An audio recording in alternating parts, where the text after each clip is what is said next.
জলবায়ু পরিবর্তনের একটি গম্ভীর সমস্যা হলো আবহাওয়ার অনিশ্চয়তা। বিশেষ করে যারা সরাসরিভাবে আবহাওয়ার পূর্বাভাসের উপরে নির্ভরশীল তাদের জীবনযাপনের জন্য এটি একটি অত্যন্ত বড় সমস্যা। যেমন ধরুন চাষি বা জেলেদের কথা।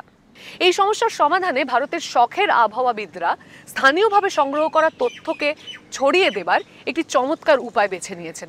বিশেষজ্ঞ না হলেও তাদের সংগ্রহ করা তথ্যকে দক্ষভাবে ঢেলে সাজিয়ে এবং ছড়িয়ে দেওয়ার ক্ষমতার জন্য তারা সোশ্যাল মিডিয়ায় অনেক অনুসারী পেয়ে গিয়েছেন। Live weather of India, Devendra Tripathi, Andhra Pradesh weatherman.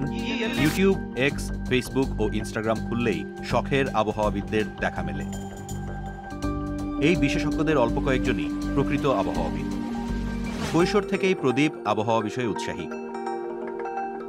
প্রায় এক দশক আগে আবহাওয়া সংক্রান্ত একটি দুর্যোগের সময় সরকারি পূর্বাভাস থেকে তার এলাকার বাসিন্দারা কোনো বার্তা পাননি। এরপরই একটি ব্লগ শুরু করেন তিনি। নেভেলিতে সেবার ব্যাপক বৃষ্টি হয়, কিন্তু টিভি থেকে সে ব্যাপারে আমরা কোনো সতর্কবার্তা পাইনি। মাত্র 12 ঘন্টায় 500 মিলিমিটার বৃষ্টিপাত হয়। এখন ব্লগার হিসেবে আমরা তাড়াতাড়ি খবর জানাতে পারি। ইঞ্জিনিয়ারিং ও কম্পিউটার সায়েন্সের স্নাতক হিসেবে তিনি তামিলনাড়ুর একটি নাগরিক পরিকাঠামো প্রদানকারী সংস্থায় কাজ করেন। আবহাওয়াবিদ্যা তার শখ। যারা সরকারি আবহাওয়ার পূর্বাভাসের থেকে দরকারি তথ্য পান না, তাদের জন্য ফাঁকা সময়ে তিনি এই কাজ করেন।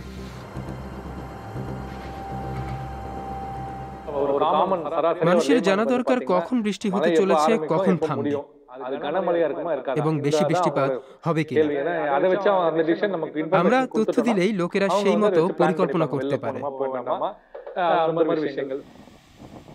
এর মধ্যে আছেন অজয়ের মতো মৎস্যজীবীরা। তিনি চেন্নাইয়ের দক্ষিণে লিলানকারাই গ্রামে থাকেন। নভেম্বর ও ডিসেম্বর মাসে সেখানে ভয়াবহ ঝড় হয়। সমুদ্রে যাওয়া যে কোনো মানুষের জন্য আবহাওয়ার সঠিক পূর্বাভাস অত্যন্ত জরুরি। এটা জীবন মরণের প্রশ্ন। আগে খবরের কাগজ ও টিভি থেকে আমরা দরকারি তথ্য পেতাম। এখন সেই একই তথ্য আমরা মোবাইল ফোনের মাধ্যমে পেতে পারি। আমরা হাওয়া, বৃষ্টিপাত ও সাইক্লোনের ব্যাপারে দৈনিক খবর পাই। প্রশ্ন থাকলে হটলাইনে ফোন করার ব্যবস্থা আছে। সেই দিনের পূর্বাভাস থেকে আমরা স্থির করি সেদিন মাছ ধরতে যাব কিনা। আবহাওয়া সংক্রান্ত উন্মুক্ত যেসব ডেটা রয়েছে তার উপর ভিত্তি করে তারা পূর্বাভাস দেন। এর সঙ্গে বৃষ্টি ও তাপমাত্রা সংক্রান্ত তথ্য নিজেরা সংগ্রহ করেন এবং নিজেদের ব্যক্তিগত পর্যবেক্ষণের উপরেও নির্ভর করেন। তারা সরকারি পূর্বাভাস থেকে তথ্য নিয়ে নিজেদের এলাকার ভিত্তিতে তা তৈরি করেন। অনেক কৃষকই এখন সামাজিক মাধ্যমের পূর্বাভাসের উপর নির্ভর করে পরিকল্পনা করেন। হেমলতা 20 বছর ধরে খেতে কাজ করছেন।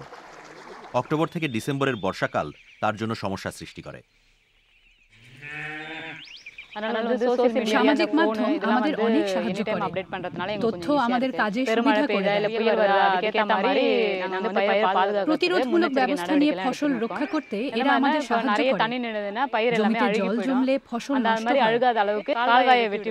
আমরা খাল কেটে জল বেরিয়ে যাওয়া নিশ্চিত করি। সরকারি আবহাওয়াবিদেরা অনলাইনের এই সমস্ত শখের আবহাওয়াবিদদের নিয়ে সংশয় প্রকাশ করতে পারেন, কিন্তু ভারত জুড়ে তাদের কোটি কোটি ফলোয়াররা তাদের প্রতিটি কথা মনোযোগ দিয়ে শোনেন।